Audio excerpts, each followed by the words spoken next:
Bonjour Jérémy. Bonjour. Un gros merci de satisfaire à TV Montbrison encore pour une interview, mais bon, un match important se profile à l'horizon, donc on va commencer peut-être par un petit bilan avant d'évoquer ce derby de samedi soir. Un démarrage en demi-teinte, comment l'expliques-tu? Ouais, alors c'est vrai qu'on a 6 matchs de championnat et on va dire à l'équilibre depuis le début de saison sur 3 victoires, 3 défaites. Voilà, c'est pas ce qu'on souhaitait, je veux dire, au vu de nos prestations sur les matchs amicaux. Voilà, l'expliquer c'est toujours difficile puisque je pense que notre première défaite sur le premier match de championnat fait que voilà, on était dans une dynamique un petit peu, ça nous a mis un petit peu le doute par rapport à ce qu'on avait produit sur les matchs de préparation. Voilà, on a essayé de corriger un petit peu le tir. Ensuite, on avait une défaite derrière à domicile contre Beaujolais, qui est une équipe qui va, je pense, voilà, être dans le haut de championnat. Voilà, la défaite, on va dire, qui est la plus frustrante, je pense, c'est celle sur notre premier match où effectivement on avait des ambitions et malheureusement ces ambitions, elles ont été très vite inhibées par l'adversaire aussi. Bon, mais vous avez corrigé le tir de belle façon face au SMUC parce que il y a eu une victoire auparavant à Montbrison, effectivement, mais il n'y avait pas forcément la manière. Contre le SMUC, il y a eu et le score, et la manière, des joueurs investis, un état d'esprit encourageant avant un derby. Oui, je pense que c'est vrai que le mot d'ordre du match sur le SMUC, c'était un petit peu ça, c'était l'idée de retrouver un petit peu les valeurs qu'on avait montrées sur les matchs de préparation. On a eu 15 jours pour le préparer puisqu'il y a eu un petit moment de trêve aussi. Les joueurs ont répondu présent sur ce match-là de la plus belle des façons, puisqu'à la fois ils ont respecté un petit peu les consignes et le plan de jeu qu'on leur avait demandé, et ils y ont mis aussi du cœur.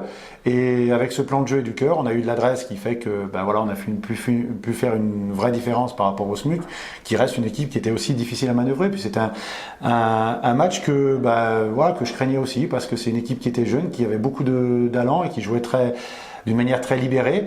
Donc je pense qu'on a fait quelque chose d'intéressant et comme tu l'as dit, peut-être, alors encourageant, c'est très difficile à dire, mais on a retrouvé ce qu'on avait pu démontrer, je vais dire, sur les matchs de préparation. Oui. Bon, alors là, on arrive au derby, dans une salle dans laquelle tu as pratiqué et tu as ébloui de ton talent à une certaine période, donc que tu connais bien et dont tu connais la difficulté. Parlons uniquement côté basket, parce que je pense que les joueurs, tu sauras les prévenir de ces dangers-là, et puis ils l'ont connu dans le match de préparation déjà, mais sans le public. Comment l'envisages-tu? En sachant que Montbrison, j'ai regardé, a rarement gagné dans cette salle, même à l'époque, ça remonte à une quinzaine d'années, il a rarement gagné. Oui, alors je sais pas, c'est vrai que les derbies, on va dire Montbrison-Pontoise, ça fait peut-être pas mal d'années effectivement qu'il n'y en a pas eu. Je pense que c'est déjà un réel plaisir de retourner à la Bonbonnière en tant que de coach, on va dire. L'aborder comme on l'aborde, effectivement, alors c'est difficile de prévenir les joueurs dans le sens où très peu ont connu, on va dire voilà, les anciennes rivalités qui font que c'était des derbys qui étaient parfois passionnants et j'allais dire aussi parfois très tendus, passionnés aussi, effectivement.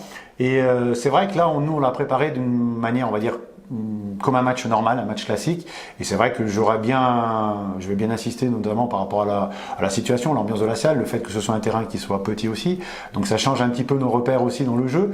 Donc les joueurs sont prévenus. Après, je suis pas sur le terrain à ce moment-là. C'est eux qui vont faire le match et j'espère que ça sera un beau spectacle à la Bonbonnière samedi. Alors, tu connais les deux équipes, sans rentrer dans la stratégie et les petits secrets de préparation que chaque coach conserve, bien évidemment. Les clés du match? D'abord, alors c'est vrai que je connais, on va dire, plutôt bien cette équipe puisque la plupart des joueurs, je les ai soit entraînés, soit voilà, à la Pontoise ou on va dire pour la plupart à Andrézieux aussi. Donc individuellement, je les connais, c'est des joueurs sur lesquels voilà, on a passé de bons moments ensemble. Alors à la fois, je connais leurs forces. Alors on peut pas dire faiblesse parce que c'est pas tout à fait des faiblesses, mais voilà, on va essayer de mettre en place un plan de jeu qui soit peut-être différent de ce qu'on a l'habitude de faire parce que encore une fois, un derby, ça se joue, on va dire plutôt dans l'idée de mental.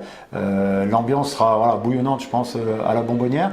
On sait que eux, ils sont sur une dynamique où ils ont fait un très bon début de saison, donc il va falloir s'attendre à un match compliqué, un match difficile, un match d'hommes aussi, je pense. Il va falloir que on joue intelligemment, comme on a su le faire sur samedi dernier, je pense. Eh bien, merci Jérémy. Je crois qu'on a Merci fait à le vous. tour. Et puis en attendant de voir le résultat et ce match qui, je pense, va emballer la région. Ouais, j'espère que, comme j'ai dit, que ça soit une belle fête aussi du basket parce que les deux clubs le méritent aussi, je pense.